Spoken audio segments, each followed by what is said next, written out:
Qabaihu syirk fi arba'i ayat. Keburukan syirik ada pada 4 ayat. Surah An-Nisa ayat 48. Kemudian surah An-Nisa ayat 116. Kemudian surat Ali Imran ayat 72 atau surah Al-Maidah ayat 72. Lihat nanti ya, Al-Maidah atau Ali Imran, yang penting 72. Kemudian surat Al-Hajj ayat 31.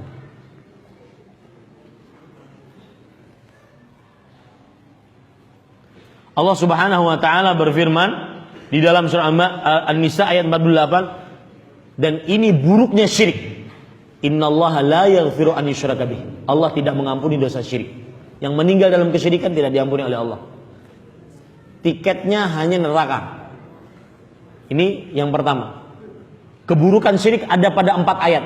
Ayat yang kedua yaitu surah An-Nisa ayat 116.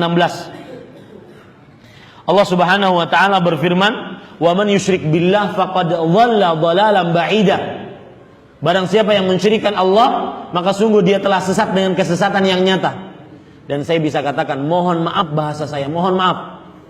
Tidak ada orang yang paling senting, dalam tanda kutip paling gila, kecuali orang yang melakukan kesyirikan.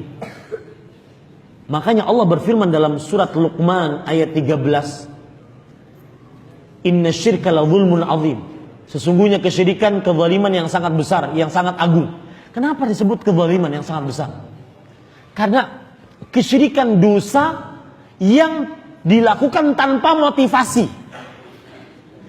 Allah yang maha pencipta, maha pengatur, maha berkuasa, dia tinggalkan pergi kepada petilasan orang mati. Akalnya di mana? Jadi dari sini kita memahami firman Allah, "Wa man adhallu mimman yad'u min dunillah man la yastajibu lah." Tidak ada orang yang paling sesat dibanding orang yang berdoa kepada selain Allah yang tidak mengabulkan doanya. Maka dia benar-benar sesat. Yang kedua, yang ketiga yaitu surat Al-Maidah.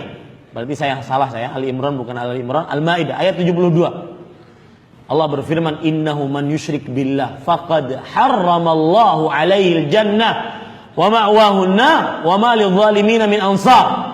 Sesungguhnya barang siapa yang mensyirikkan Allah, Allah telah sungguh-sungguh. Apabila ada qad, kemudian ada fi'il madhi menunjukkan kepada takkid. Sungguh-sungguh diharamkan oleh Allah surga atasnya, tempatnya yang paling pantas neraka, dan tidak ada seorang pun penolong di surga bagi orang-orang di neraka bagi orang-orang yang zalim.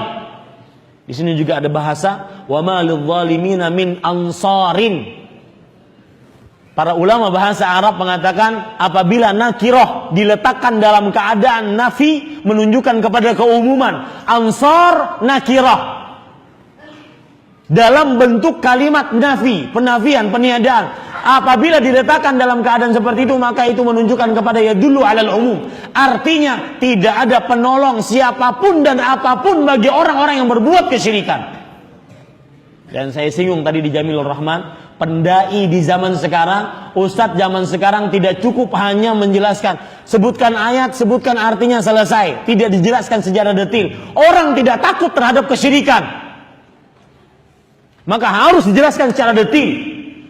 Harus kaum muslim didekatkan dengan benar-benar ilmu secara teliti, sehingga benar-benar takut kepada kesyirikan.